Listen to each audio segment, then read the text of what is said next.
Welcome to Machine Minds, where technology and humanity meet.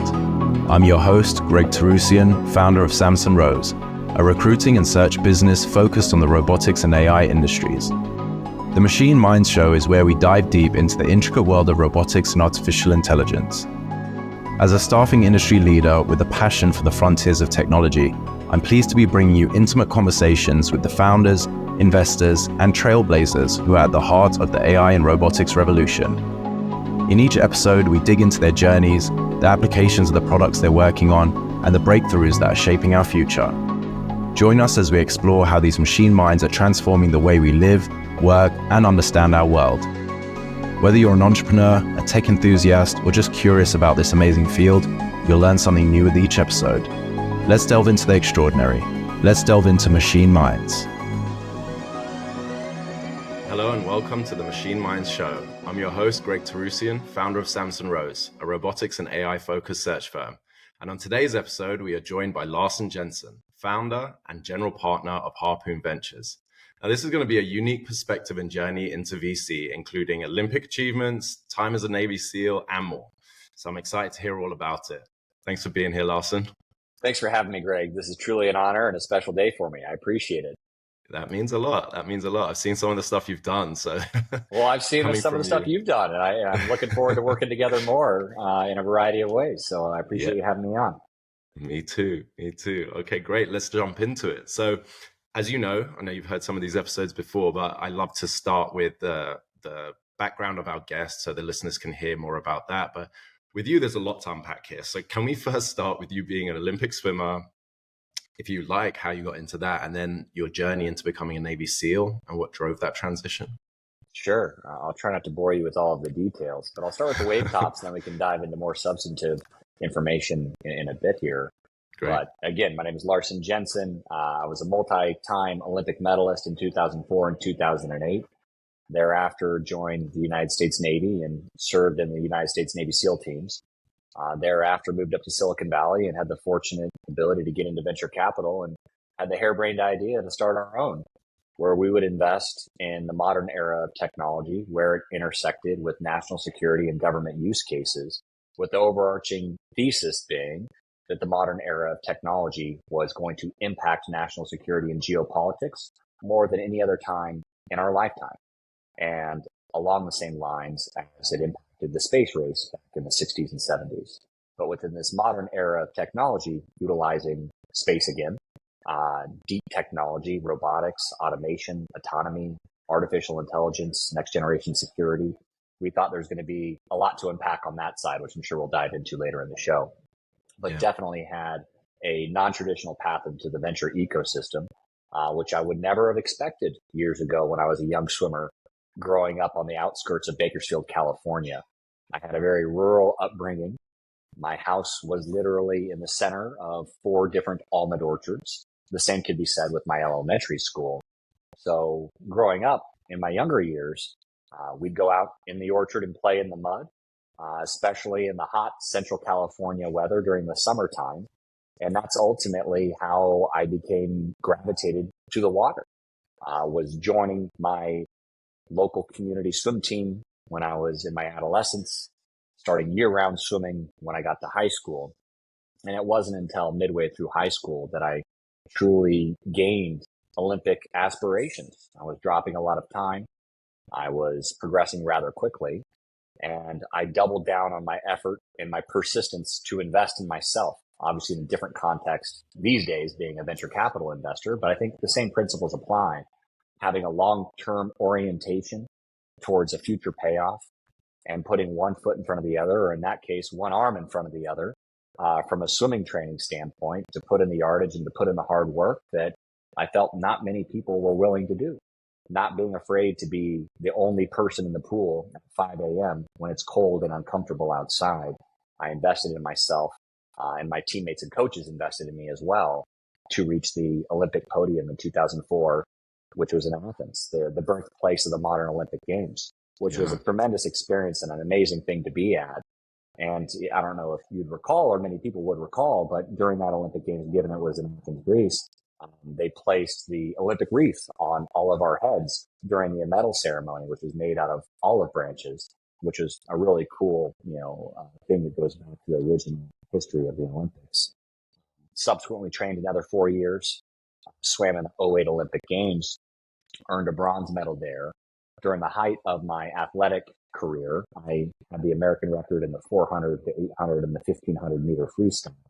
At the time, there was only the 400 meter freestyle and the 1500 meter freestyle for men's events, and the women had the 800 meter freestyle and no 1500, which is the events Katie Ledecky swims for context on the women's side. Now they have the 800 for men, and so even more opportunities for folks to win medals out there. And I'm really looking forward to what's going to be happening this year and the Olympic Games in Paris, which I wish I was at, but I have a feeling that there's going to be some all-star performances there. But to your original question, from my time in swimming, I really loved the aspect of pushing myself, testing myself physically, mentally, and emotionally. I truly believe that swimming is one of the most demanding sports that exists for reasons that are not obvious to people who aren't swimmers by trade. But it's one of the few sports where you're alone with your thoughts for hours, following a black line at the bottom of the pool. And you're alone with your thoughts. And that can be very damaging if they become toxic. It can be invigorating if they're positive. And so controlling your own psychology is something I learned at a young age by virtue of the sport that I was in. But through that experience, I was drawn to the aspect of continually testing myself. And I felt like if I was going to test myself at the next level again, what better place to do it where the stakes were even higher? And that would be in the special operations community, specifically the United States Navy SEAL teams. So after my 2008 final race, I made the commitment that I was going to join the Navy. So I went into the Navy recruiting depot in Los Angeles, California, and I told the recruiter that I wanted to be a Navy SEAL. And they said, "You and everybody else, son, take a number and get in line." Practically speaking was the motto. Had no idea who I was or anything like that. Not that they should. I mean, I was starting from square one again. And they said, "Why don't you fill out this piece of paper with the top 6 things that you'd like to do in the Navy? You could drive ships, you could fly planes, you could be on submarines, you could do all these things, or you could be a SEAL, potentially." And I wrote Navy SEAL for all 6 of those things. And they kindly educated me as being a young, brash young man. That's not how this goes. You need to write other things. And I followed up by saying, the only thing I want to do in my life is be a Navy SEAL. This is the only thing I'm putting down on this paper. Which in hindsight, I think should have been a screening mechanism for the people that go into the SEAL teams, to be frank, because that's the type of mentality that you want out of guys who are going into that never quit mentality, that persistence to achieve excellence, regardless of the personal cost, and to do so, with the betterment of your team members in mind, meaning that you are willing to sacrifice your own life if it means that your teammates have the opportunity to live. And that's ultimately the culture that permeates the SEAL community. That's why we have so many Medal of Honor recipients in the community. I'm nowhere nearly as brave as all the people that I had the opportunity to serve with, but I did have the opportunity to serve with them. And not all that dissimilar from my time in the swimming pool. I had the opportunity to learn from the best in the business. I had the opportunity to learn from Michael Phelps and folks in that generation that pushed me every day to accomplish more than I thought I personally could, to have coaches that pushed me to achieve more than I possibly thought I could. And similarly, going through SEAL training and ultimately being in a SEAL platoon, I was challenged and pushed to be my best self. And that's something that I take with me to this day in this world of venture capital, where I'm working with founders to try and who inspire me on a daily basis. That is amazing. Thank you for all of that. Yeah, I mean, speak about achievements. Wow. You don't normally get people that have done had 3 completely different lives and achieving at such a high level, because I know being a Navy SEAL is no small feat, even getting into that position. So going from an Olympian, Olympian. Is that even a phrase? And multi-time Olympian or something like that. Yeah, I don't know. Yeah, Yeah. You know what I meant. And Yeah. then a SEAL, and then now owning your own and running your own VC firm. It's pretty wild to see. I really appreciate that, Greg. It means a lot, and it's not lost on me. But in each one of those careers, I've been humbled more than I could have the time to discuss here today. Although I was fortunate to make the Olympic Games a couple times and to win a medal a couple times, it's a high bar when you're up against guys like Phelps that win 8 gold medals in a single games. It's very humbling, to say the least, and amazing to be a part of. And that's just the pinnacle of it, obviously. There's plenty of guys that have won multiple gold medals that are oftentimes overlooked. And here I am winning 1 or 2, which is a great accomplishment. But, compared to that, it's a high bar. And no different than being in the SEAL teams. I wasn't the best runner. I wasn't the best. I was probably the best swimmer in my class, as you can imagine. But, aside from that, I wasn't the best at anything. I wasn't the strongest. I wasn't the fastest. I wasn't the best shot. I wasn't the smartest. I wasn't the best tactician. But I had the opportunity to work with guys who were. And it's very similar now in the world of venture capital, working with these founders. I can't hold a stick to their level of accomplishments in their technical domains, but by surrounding myself with people who are better than me, good things come from that. And it's one of the central lessons I have from my entire life is surrounding yourself with people that are more experienced, more capable, smarter, faster, of high ethics is the key to success. The challenge is just dealing with that uncertainty because you don't know when great things are going to come your way, but they inevitably do. Yeah. I love that. Yeah, you took the words out of my mouth. That it seemed like that was the theme that you were getting to, surrounding yourself, or at least by default, being surrounded by people that are better than you in a lot of other areas and bringing you up personally, but then you adding your own part to that collective group in your own way. Even now with working with founders, I'm sure there's a lot that you bring to the table that they don't have the knowledge of or have the insight into, and vice versa. So that transition from, your previous lives into the VC world, obviously not common for most athletes or veterans. So what really inspired you to make that leap? Because, you didn't go straight into founding Harpoon, right? You had pretty interesting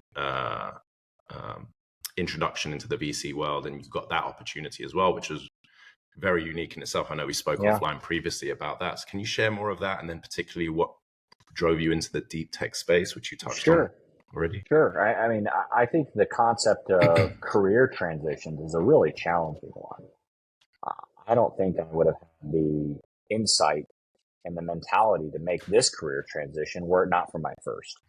To be more specific, it's really hard to go from being an Olympic medalist into being utterly humbled and starting from the bottom as a total peon, as everybody does when they join the military and go through boot camp or officer candidate school, or just literally starting from the bottom. But I had that experience by virtue of the system. It wasn't something unique to me necessarily, but that's part of the system that I went into. And so as I transitioned out of the military into my next career, I took a lot of that first principles thinking that I had and that grassroots mentality that I had that got me to the Olympic podium in the first place, that got me through SEAL training in the second place, and ultimately subsequently got me into venture capital, thirdly and finally. It's very hard to make a transition where you start lower than where you left off in your prior career. That's the sense of it. And so I see this challenge a lot with former special operations folks who are at the top of their game in their career. I see it a lot with former athletes, whether they be NFL players or Olympic medalists. When they start over again, like I did, you have to, re-humble yourself and go back to basics of what got you to the podium, proverbially or literally in the first place. So for me, I took that same mentality as I moved in the world of venture capital.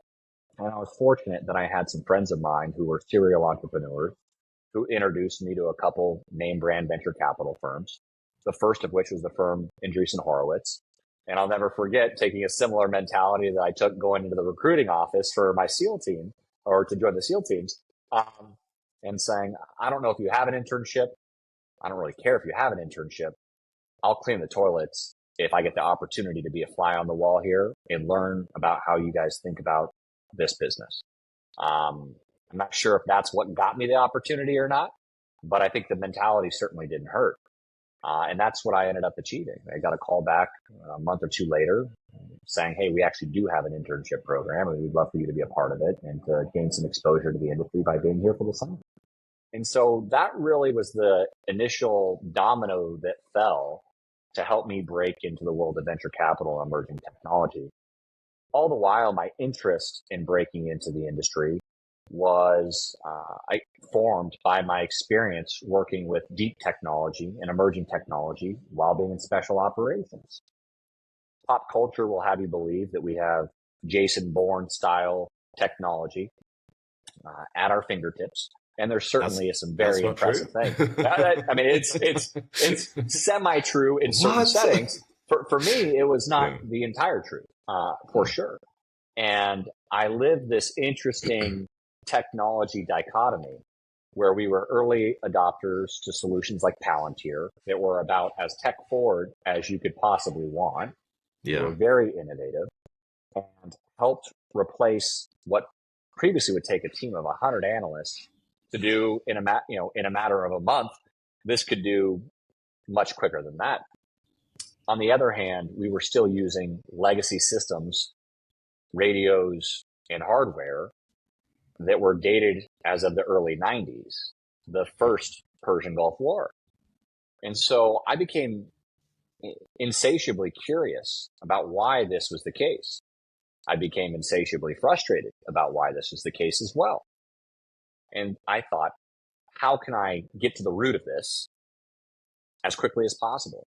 And that drew me to Silicon Valley to see what investors were backing and entrepreneurs were starting. And that's ultimately how I got into it in the first place. And over time is ultimately how the thesis for Harpoon would play out, came into focus for me. But that wasn't even obvious to me then. In hindsight, it's easy to connect the dots. Very hard to do on a go-forward basis. Yeah, I'm sure. And it takes time for those sort of things to become clear and evolve, even when you jump into a new space. So the founding, let's talk about that real inception. Did you see like a gap in the market that you were that motivated you to go and start Harpoon? Or was it just like you knew that you wanted to do it in your own way and back yourself like you've done in every other life you've had?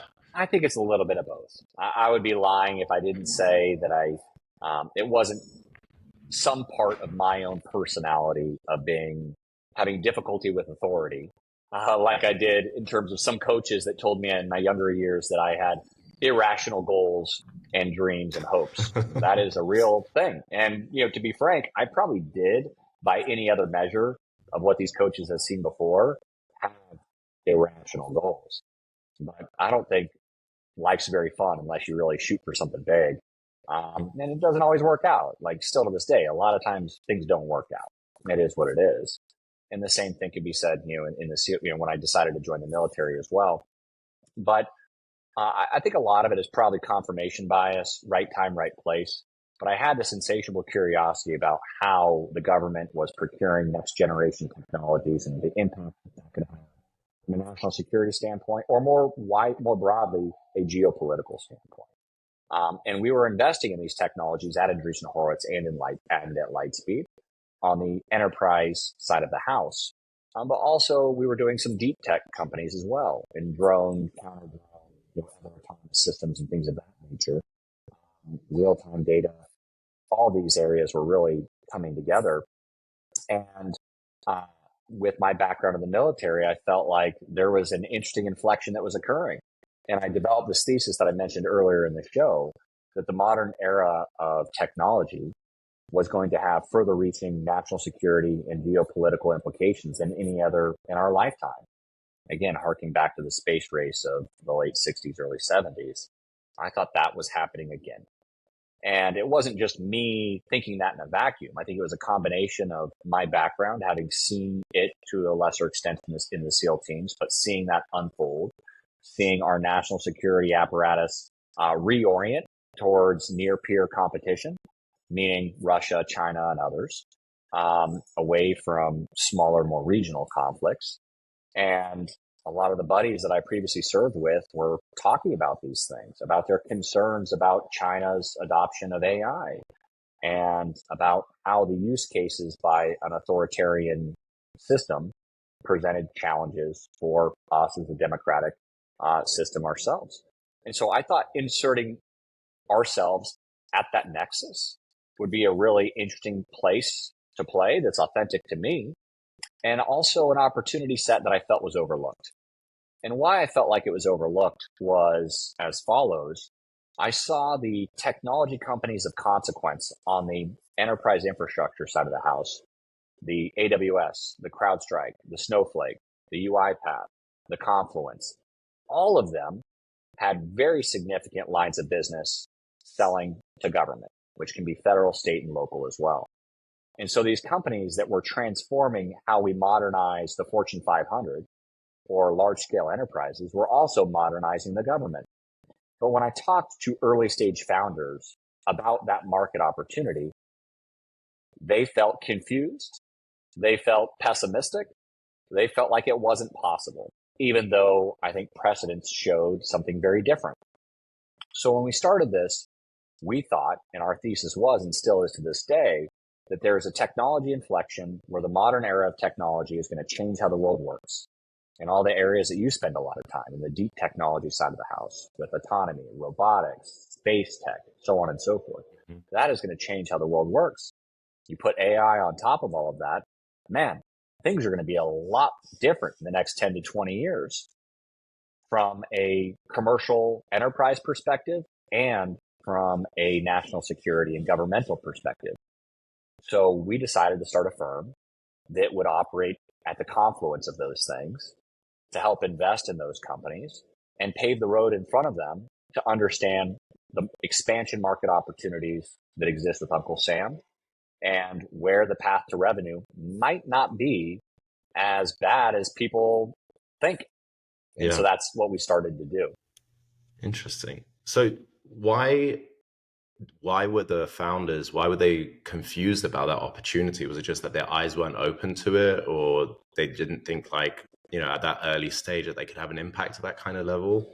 Or were they just thinking too small to more like consumer instead of government? Yeah, I think some very good reasons. The government is notoriously a difficult company or customer base to navigate. But I also don't know of a customer base to navigate that's easy. Like nothing's easy. All these things are hard, no matter what. So I think there was some cognitive dissonance that was going on where founders that I'd meet thought they could create a brand new product for a brand new market. In other words, meaning building a product that's never existed before for budgets that don't exist inside of the enterprise. That's really, really, really hard. If a Fortune 500 company is not going to be able to rip and replace something that exists, they're going to have to free up new budget for a new capability, probably akin to what's happening now in AI. There's no, at the time, there's not a large scale AI budget. It needs to be catalyzed and created from nothing.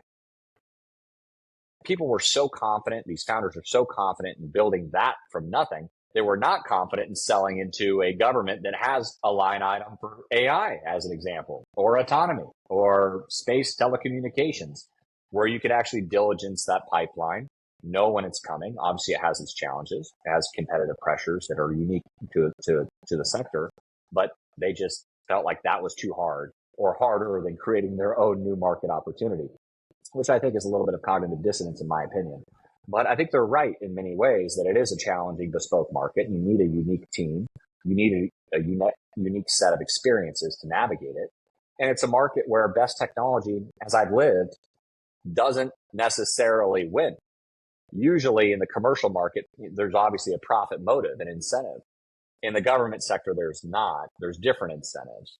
And the technology adoption is less about, is this 10x better, faster, cheaper, and more along the lines of, is this the quickest pathway and the simplest pathway for Uncle Sam to actually buy something? So it is a very nuanced market, but definitely, as we've seen, can be broken into significantly. Palantir's done it, SpaceX has done it, more recently Anduril's done it, and these are just the pure play government-focused, defense-focused types of companies.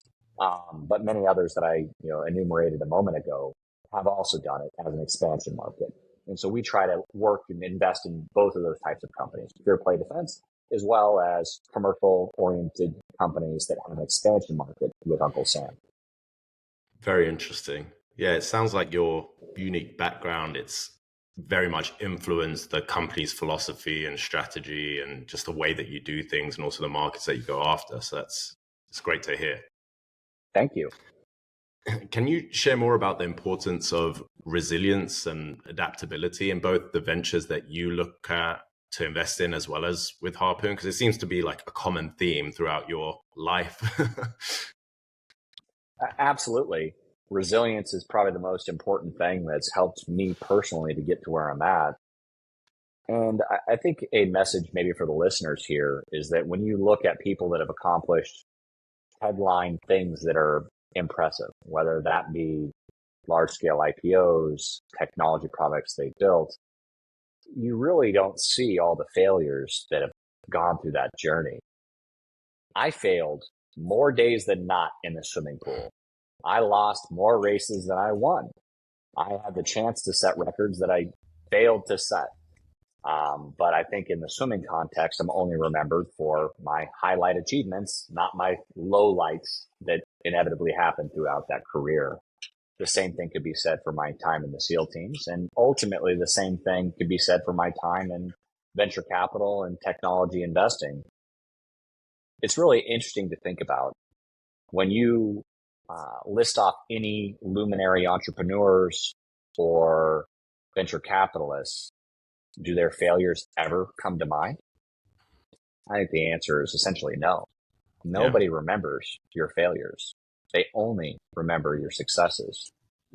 So I think one of the secrets, in my opinion, to this industry is to focus on things, build things, invest in things that if they work, they could be significantly large in size and consequential to an industry or to an economy.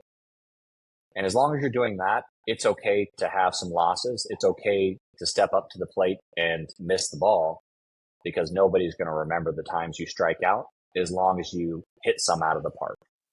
And I think that that aligns pretty well with the venture capital business model. Unfortunately, about half the companies that the best venture capitalists in the world invest in end up being lackluster performers or total losses. But nobody remembers that. And the business model incentivizes large-scale singular outcomes at the expense of numerous failures. So resilience is an incredibly important part of this. It's something I still grapple with. I'm not perfect at it. I can give myself advice, but following it is another matter. I recognize all of these things, but internalizing them is tremendously difficult still because nobody likes. I hate losing, but it is part of the model. Is that you have acceptable losses if the outcomes, you have a couple outcomes that are significant in size, it justifies it. Yeah, they outweigh those. It's true. It's such an interesting space, really. I mean, when you talk to it, I find this stuff, technology as well as like the VC landscape, when you talk to people that aren't aware of any of it, and you could just see like light bulbs going off in their head when you're explaining more of this, like, they invest in how many and who makes it, or just the tech that's actually out there. It's like, wow, I didn't even know this was even reality. It's pretty eye-opening, even from someone who's in it every day. It is, and I don't know if there's a way to do this in the athletic context, but it's obviously different. But if I was a swimmer and I had the choice, a swimmer again, and let's say there's a choice between winning one Olympic gold medal and losing every other race, getting middle of the pack, in the finals probably in every other race, and being, a champion at every other race and being middle of the pack at the Olympics, I know what I'd choose, that singular gold medal and losing everything else. That's usually not how it works in sports because generally you got to work your way up and all that and have some consistency to have that singular great performance. But I do think that it recalibrates how we should think about risk and opportunity as we're going through this era of significant innovation. And also with the government customers I spend a lot of time with, traditionally they think that if they invest in a capability or resource it, fund it, what have you, and it doesn't work, that's a very bad thing, a career ending thing perhaps. But if you're taking an ambitious enough bet, I think you need to be willing to have these failures to incentivize the behavior of going for something that's really large and consequential. And so I think there is a little bit of a perverse disincentive in many organizations, but I'm picking on government in this case, where they oftentimes want a safe bet and want to buy down risk as much as possible before going for something that's tremendously large in scale. I think that we're really going to have breakout technology inflections if we're willing to take those risks. We used to take them as a country. We used to. Looking back again to the space race, putting people on the moon with technology and compute power that's far less what's in our everyday cell phone. We haven't put a man on a moon in over 50 years. Yeah. And I think we've lost a little bit of this like visionary aspect of, traditional Americana that I think we're getting back. It's coming. We haven't done a lot of difficult engineering feats in many, many years. Fastest airplanes, stealth, all that stuff was done, in the 80s. What have we really done since then? We've been focused on clickbait and, social media apps that I think are more toxic than they are useful, in my opinion. Certainly they've helped us make money, but is that really something aspirational to a society? I don't think so. And that's why I love what you're working on. And I love, what I'm working on, looking for these founders that have these audacious shoot for the stars visions that are truly visionary in consequence. And I think it's why Elon has become such a, pop culture figure now, is because he's taking these Herculean bets that our government used to take. And he's doing it as a entrepreneur. We need more of that. And I think the future is bright for all of that in this modern era. I can see, it's so true. And looking at what SpaceX have been doing and just the way that they go about it, how they're doing it, failing fast. I know that phrase is thrown around so much, but the milestones they're able to achieve and hit and the progress they're making, and just looking last week, the launch, it's so great to see and refreshing, right? And then you look in the more scared camp of investing or scared to fail or whatever it is, and why now SpaceX, the way NASA was approaching launch, compared to the way that SpaceX is approaching launch, why it's drastically different and far outweighing like the progress that was made. It's great to see. And I just hope that inspires people and that flywheel continues, because we've seen so many great founders come out from places like SpaceX and Tesla and stuff like that and go off to do their own really interesting projects and using some of that same DNA in whatever they go off to do again, right? So should all be coming together soon here, hopefully, and continue. I believe it will. I'm a optimist, as Mark Andreessen says, a techno-optimist. I do believe that this modern era is going to create abundance socially and economically for the globe. But we do need people to be those risk takers. We need to capitalize those risk takers, not with, uncalculated risk, but again, understanding what the magnitude of the outcome could be if they're successful, and not penalizing people for failure if the vision is audacious enough. It's one of the great things that the Silicon Valley ecosystem rewards. There's so many founders that we've invested in before. I shouldn't say so many, but there's founders we've invested in before that didn't achieve their vision, but we're backing them again in their new thing. Silicon Valley is very forgiving of starting a business, and if you fail, but you fought valiantly and you did it very well with high integrity and you did the best you could, but the market wasn't there, that's okay. And you can start again, and you can raise more money, and you can go for the next vision. It's a unique ecosystem. It's a modern day Yeah. renaissance, in my opinion, where you have this group of artists that are technology artists / entrepreneurs striving for something truly special. And if you fail, they get back up and they dust themselves off and they go for it again. There's not too many career fields or economies or ecosystems that reward that same type of risk taking. In traditional business, if you fail, you get fired and you're not, patted on the back for valiant effort. In Silicon Valley, in entrepreneurship, it's different. And that's inspiring to me. Yeah, I do love that. And there's a lot of VCs, and you could probably attest to this as well. Sometimes it's like, we're not really investing in the idea. We like the idea, but we're investing in them. And we know whatever they do, it's gonna work. Whether it's now or later. Yeah, it's gonna be them, and we want to keep this going. So yeah, it's interesting. Are there any, we've obviously touched on a lot of different areas here from your investment focus, hard tech in general, space tech, defense, etc. But are there any particular trends or innovations within the wide space that you're looking at that you believe are real game changers? Obviously, AI is the big buzz right now. Yeah.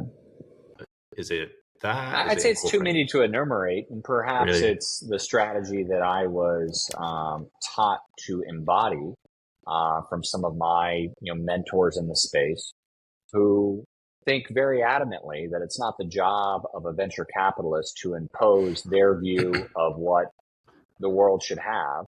It's the job of a venture capitalist to be responsive and to pressure test ideas and to decide which ones are worth capitalizing and which ones are audacious enough. So we try to have a pretty open mind and to be pretty opportunistic about what we're seeing.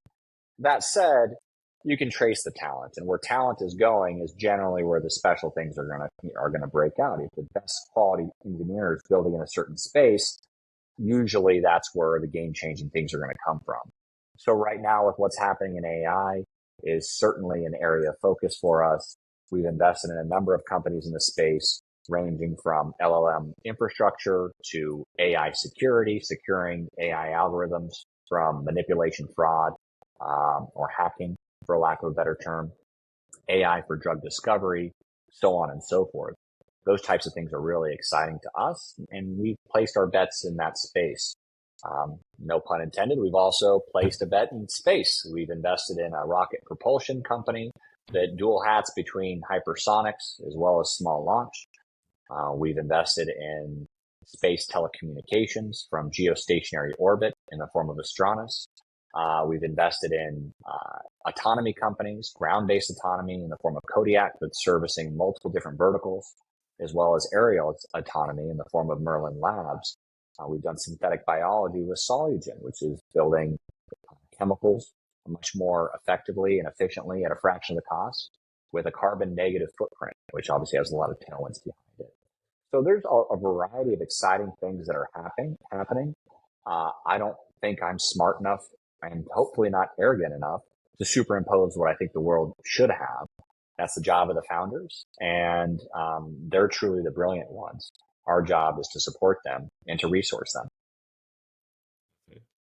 You answered something I wanted to ask you about, some interesting investments you've made recently. So that's great. Thanks for highlighting those. And I love to see the variety here. It sounds like they're all coming to a head underneath that like deep tech umbrella anyway, but there's such a variety here, and it's inspiring. It's really refreshing to hear as well. I love that. Whether by design or by coincidence, I think you're right.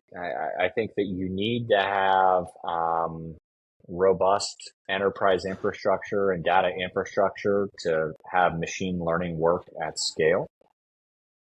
Security is omnipresent and extremely important, no matter what you're doing, to protect against malicious actors, whether it be criminals or state-sponsored. And then on the more hardware-oriented side of the house, modern engineering techniques using software, using advanced materials, using 3D printing allows for new things to be built that previously were not possible to be built 5 years ago.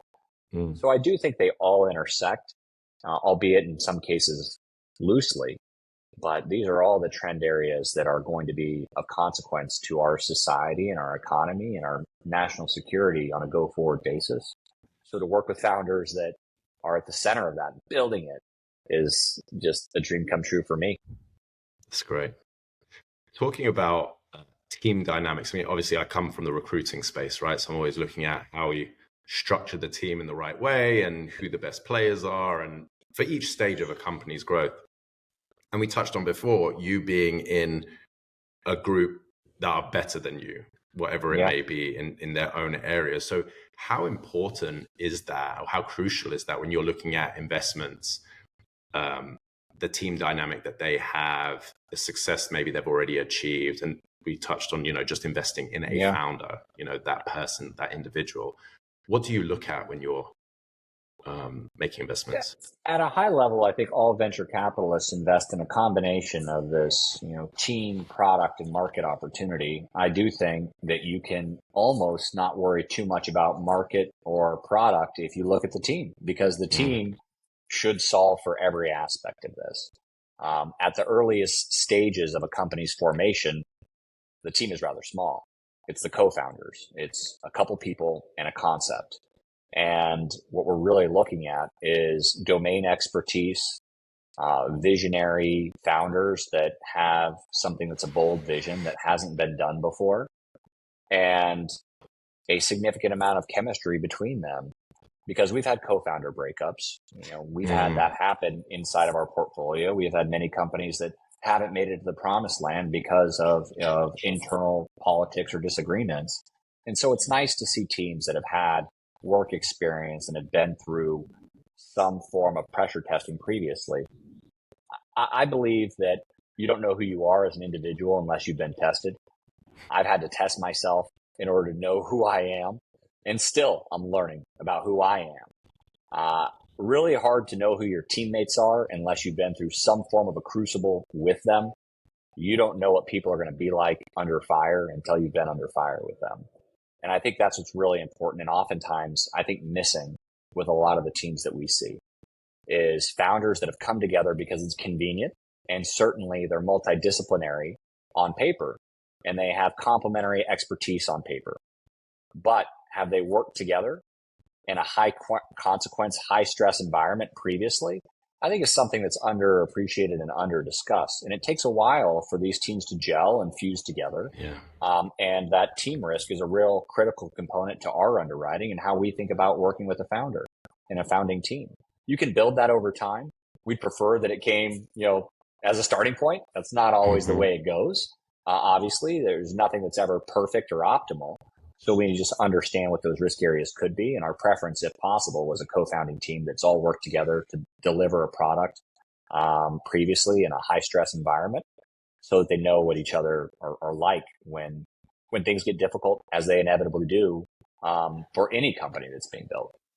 Yeah, that's really great. I've seen some very interesting founding teams recently. I mean, obviously not naming any or anything like that, but I think looking at the whole structure of it, past successes, industries that they've worked in, the roles that they've had even is so important because, if you've got like a founding team that's just heavily academic, just coming from academia, producing a commercial product isn't always going to be easy. I mean, it's never easy anyway, but I mean, if you've never done it before, or if your focus has been more on research than on product development and release, that's sometimes a hurdle or a big hurdle to overcome. It's a huge hurdle. I agree with you. I mean, when you see academia rewards different things than a company rewards. At the end of the day, you can be a brilliant researcher and publish a brilliant paper, but if nobody's going to buy the product that has resulted from that brilliant research, it sort of doesn't matter. It definitely doesn't matter from a company standpoint.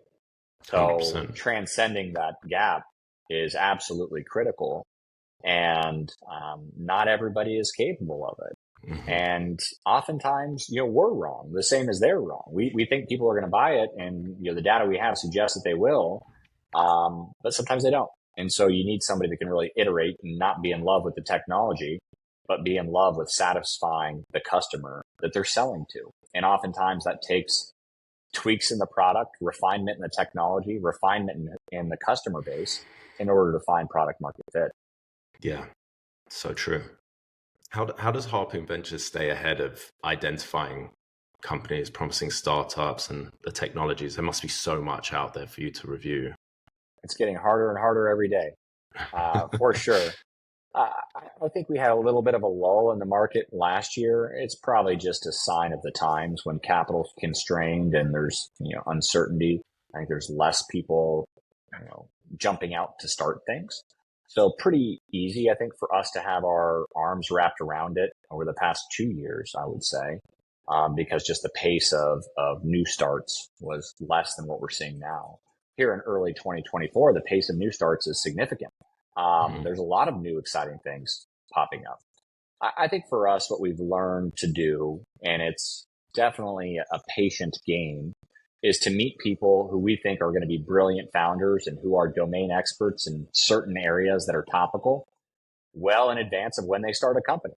Maybe they're at a large scale, household name business like a SpaceX or an OpenAI or what have you. Maybe they're at one of those firms. Maybe they're a world-renowned up-and-coming researcher that's researching a cutting edge of security or what have you. And we just like to get to know them early and often. And again, back to the point of surrounding yourself with people who are more impressive than you. We're not always sure whether or not that person's going to start a company, but we know their friends probably will. So as long as we're sort of like meeting those people, it's a very talent-oriented aspect to investing. Probably very similar to what you do on a day-to-day basis. Definitely. A lot of overlap there.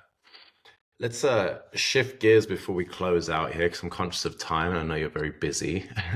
But outside of the professional life, how are you still keeping a balance and continuing to find inspiration? Are you still swimming a lot? Are there any other practices that you do? Balance is not something I've ever been good at, unfortunately. Really?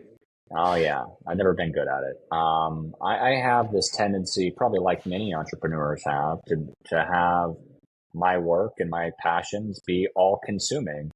And in my younger years, I thought it was hard, but it was actually pretty easy in hindsight. I didn't have kids. I wasn't married. I wasn't juggling all these different things that are actually the real life priorities. And so in my swimming days, I could be essentially singularly focused on my athletic performance and be somewhat maniacal about that. And I had the space and the lack of complexity in my schedule to support that. Same thing in my SEAL career. But life evolves and we all go through different seasons in our life and different chapters in our lives.